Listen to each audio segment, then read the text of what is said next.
What's up, everybody? It's your boy Church, and how's everybody doing this Monday?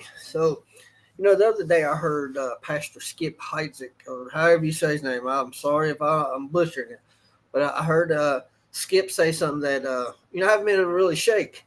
He said assumption is the lowest form of communication, and man, is he right?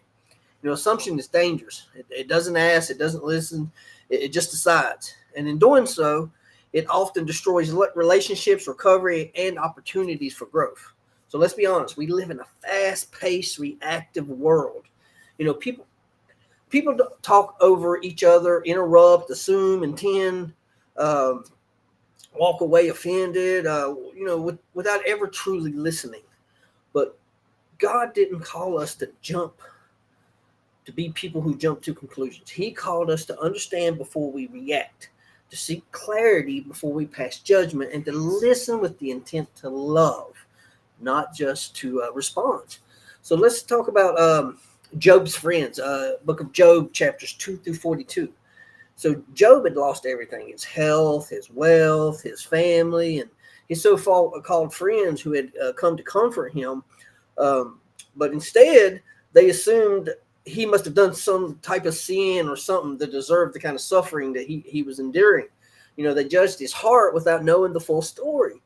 God later rebuked them, not because they were concerned, but because they spoke without knowledge and made assumptions instead of seeking truth. That's why at the Hopper House we shy away from gossip. Now, in a different part of the Bible, Eli assumes Hannah is drunk. In 1 Samuel 1 9 through 18, Hannah is praying in the temple, silently pouring out her soul to God in deep anguish. Eli, the priest, he saw her lips moving but heard no sound. So, what did he do? He assumed she was drunk. He didn't ask what was going on. He didn't show no compassion. He jumped to a false conclusion and was dead wrong. Now, when he finally listened, he realized she was a woman of great faith and deep sorrow.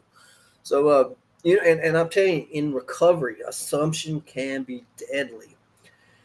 He didn't show up because he was using again, or she's crying. She's probably just seeking attention, or he's angry. He must not be working a program.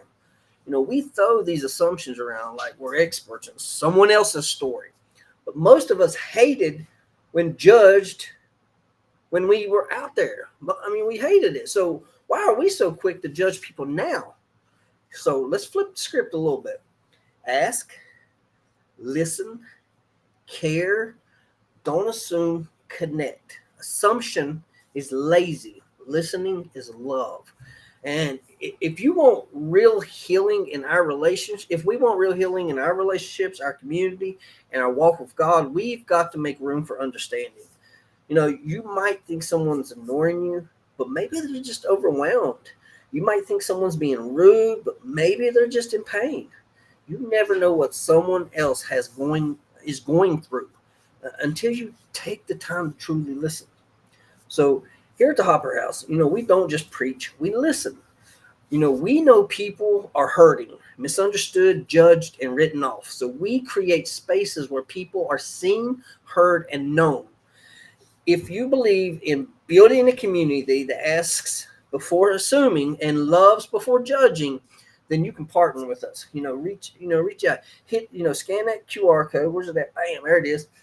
Tap on the HA Church donation, scroll down and hit donate now. Your support helps us keep that listening space open for the broken, open for the healing, and open for everyone in between.